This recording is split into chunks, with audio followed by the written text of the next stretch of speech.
Hi, Carl.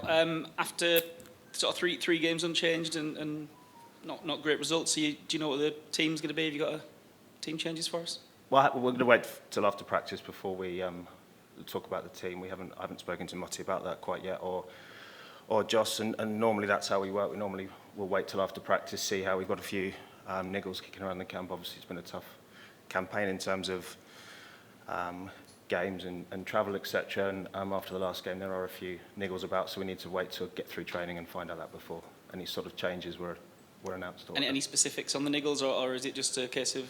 No, I think just more just aches and creaks of 50 over cricket. To be honest, I don't think there's anything serious. It's just we need to wait till after training and get through that before we can see which 11 takes the field.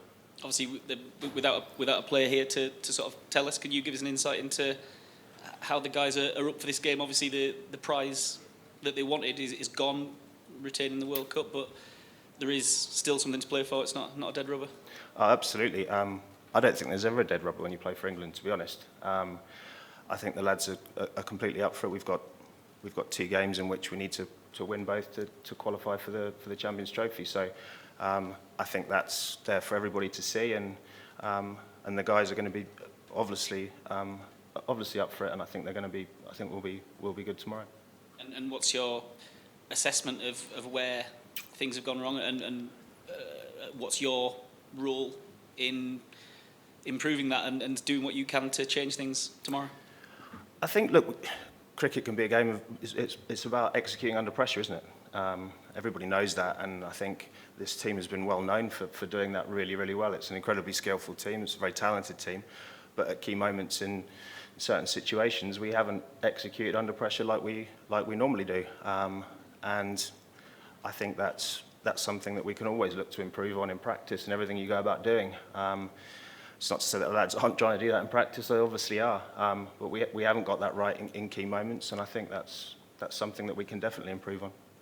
And lastly, from me, I just wonder, has there been any, since Ben said he was having the operation and everything, has there been any talk among the management, the coaching staff, about seeing if Ben wants to get home a little bit early and get into that operation and rehab a little bit early? I just got asked that question. I mean, I think knowing Ben like I do and like you do, he'll want to try and play the next game in front of him and try and win that for England. He's about winning games of cricket for England, so I'd imagine that's what he'll be thinking about first and foremost. Once he's obviously made that decision to have the operation, that's obviously booked in and that's what he's going to do, and it's not before this tournament finishes. So I'd imagine that's what Ben will be thinking. Who else wants to go? Yes, sir, go ahead.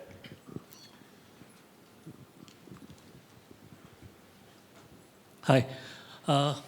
Buzzball has been added into the dictionary. Congratulations on that. My question is, has England put in a lot more in the test than ODIs coming for the World Cup? No, absolutely not. The schedule is obviously very busy, like it is for all international teams. I think we balance players playing Test cricket and playing ODI cricket to try and get the best performances that we can do. So I don't think there's ever one that gets put in front of the other, but there is always a balancing act when you have Test series played so closely to ODI series. So you just try and make the calls as best you can around selection and have the team there for that. So I don't think that's the case, no. Go ahead, Alan. Carl, can I ask what the qualities are of Matthew Mott as a head coach in this setup? What does he bring? What's his style of coaching that perhaps people on the outside haven't necessarily seen?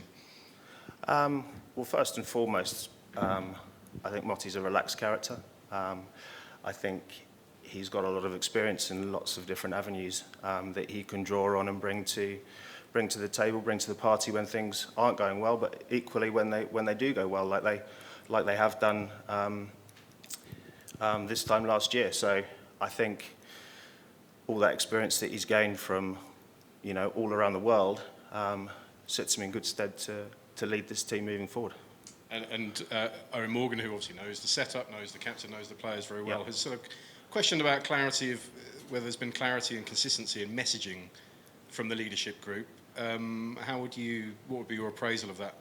Not what he said, but is there good clarity of messaging, or has it got a bit confused as results have kind of unravelled? No, not at all. The messaging is always the same, and has been ever since Motti and Joss took over. Everybody knows how we like to play as a team. We like to be aggressive. We like to be on the front foot. And I don't think that messaging has changed, and I think it is very clear. And you know, I've not seen or heard anything to the contrary of that. So no, I don't think that's the case at all.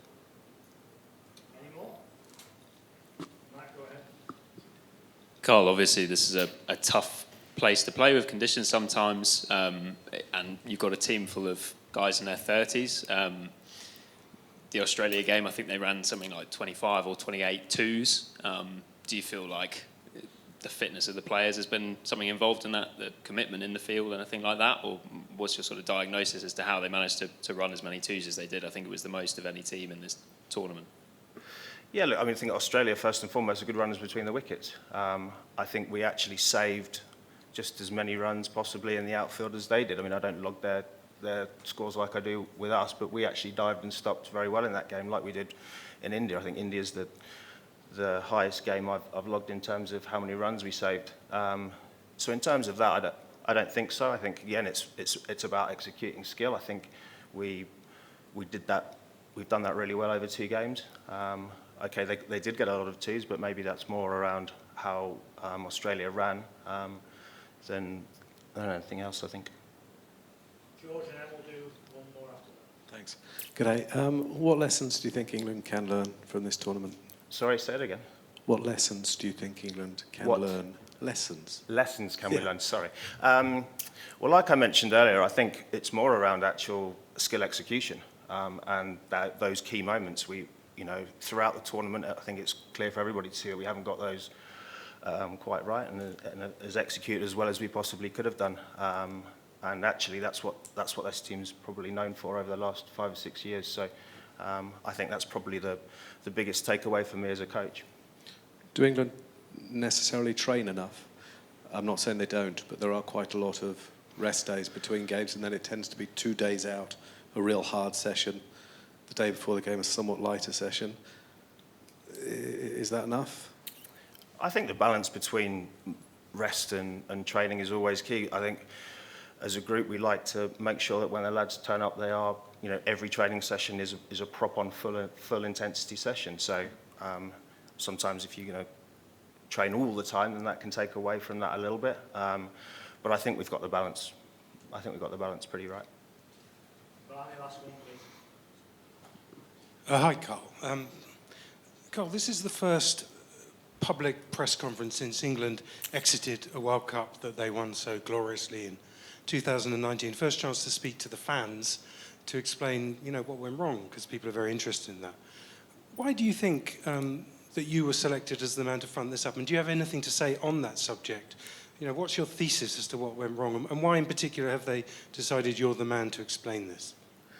I'm not quite sure what I'm the man to explain. I think that I'm an assistant coach with the England team, and I'm more than happy to come out and speak about our campaign so far. And Could you explain then, what's the 4-year plan from here to put this right?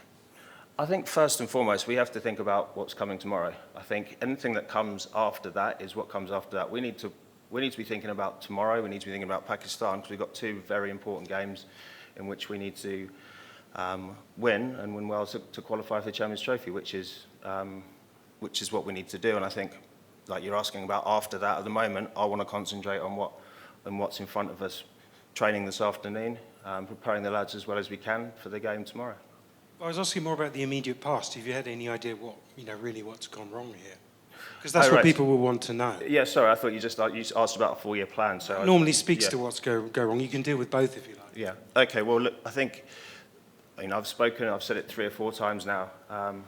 Execution under pressure hasn't been what we'd have liked, and I think we can talk about anything else you like to do, but that's what cricket comes down to, essentially. And we haven't done that as well as we normally do. And how do you improve execution under pressure?